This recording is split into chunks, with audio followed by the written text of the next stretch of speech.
welcome po sa aking vlog. This is Olan's Vlog po.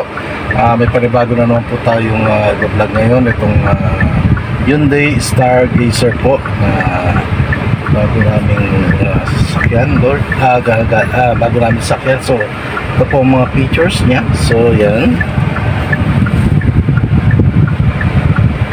So makikita nyo. So welcome po ulit sa aking vlog at welcome po sa 2025 January.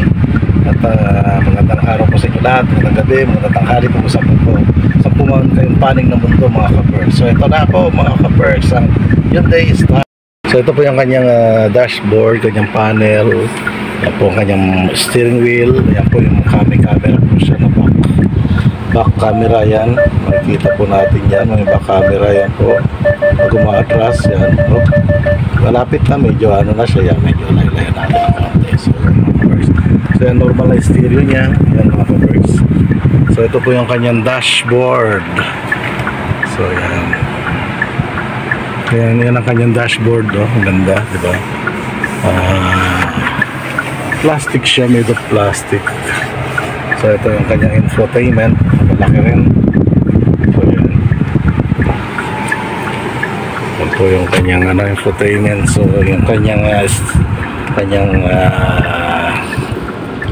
cambio o tawag dito lever o ano man, transmission lever, yan. Ito ang kanyang aircon. So malamig siya mga ka-perks, oh, fairness, malamig siya. Tapos ito yung kanyang glove bags. So nandito yung yung kanyang manual. So yan yung kanyang gilid. So kalamo leather, made of leather. Ito lang medyo leather itong side na to. Yung leather yung mga controls niya sa window, sa side mirror, yan. So yan ang kanyang hindi siya made of plastic pala siya, yung Stargazer na to. Pero yung kanyang upuan maganda, semi, di ko alam kung leather to o synthetic leather, pero maganda siya. Ayan, ito yung kanyang tawag to, handbrake, hindi na, automatic na siya, may auto hold din siya, handbrake, auto hold. So yan mga ka-perks, yung kanyang drive mode. Pumili ka lang kung anong drive mode, normal, sport, smart. Yan ang normal, sport, smart. Yan kanyang drive mode, yan normal drive mode. So yan mga ka-perks. So yung kanyang ano siya, bali 7-seater to eh, 2, 4, 5, 7-seater including na yung driver. So yan ang kanyang loob, yan mga ka-perks, kanyang loob. So very simple lang naman itong Hyundai Stargazer. So yung kanyang makina ay 1.5cc.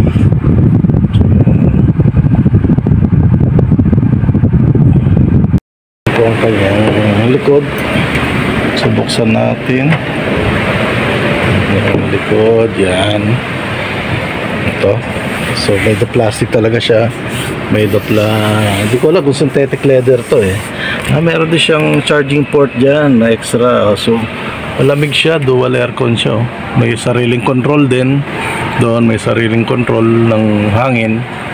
So yan, so ayan na.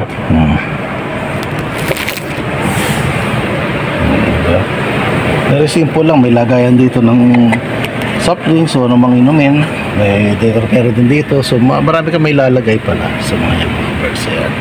Ganon din sa kabilang side, marami ka rin may lalagay na inumin. Ganon din po doon sa kabila, so sa unahan, yan. So meron siyang yan, dito rin po meron, ayan, yan, yung seatbelt po siya rito. Yan, meron din siyang charger doon, 12 volts, so pwede ka mag-charge dyan, pero kailangan mo lang ng adapter na pang charging. Yan. So yan, ganun lang, kasimple mga ka-perks.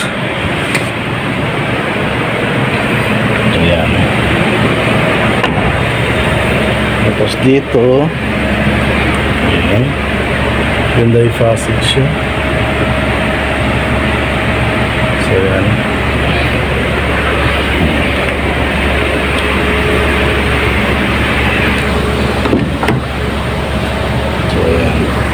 works.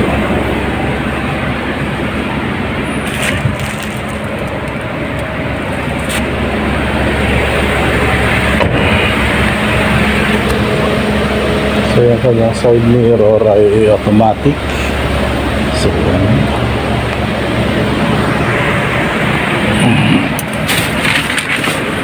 may switch din siya ng side mirror dito. Yan, makikita nyo. Pag pinindot, ayan, sa matay. Ayan, mamatay mo sa sarado siya. Diba? Ayan, ganyan lang siya kasimple mga ka-Berks. Maganda rin yung steering niya. So dito may lights din siya na color blue. So hindi ka mangangapa lalo sa dilim. May USB port din siya. Pwede ka mag-charge dito. Pwede rin dito mag-adapter. Pwede rin sa charging. Tsaka push start na po siya mga ka-Berks.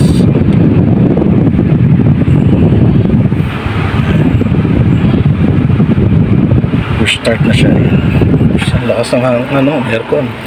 Ayan, number 1, number 2. So yan mga ka-Berks. Ganyan lang po kasimple. Ito yung dome light niya. Meron din po sa likod, may dome light din. Ayan, sa likod may dome light din siya. Ganyan lang po. So yan. So dito meron sa manibela niya. Maganda rin. May pagka binalot din ng leather. So meron ditong mode.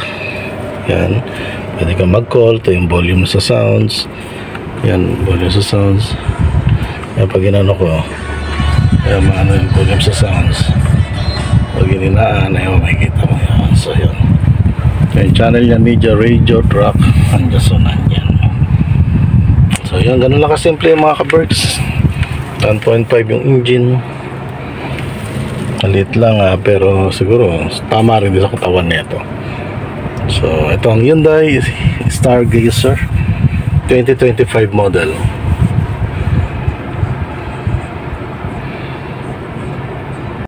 Berks, hanggang dito na lang po. Ito lang po ating simpleng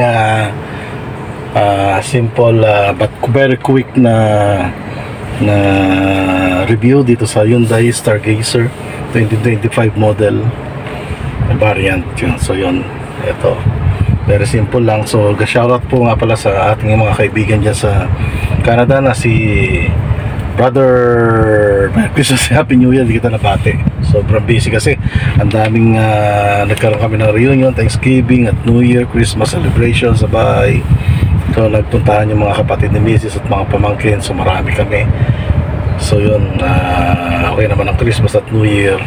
So God bless po sa inyo lahat at welcome po sa 2025 na sana po ay more blessings to come, more good health, tapos lahat tayo ay swerte ni bless ni Lord. So palagi lang tayo tumatawag sa kanya.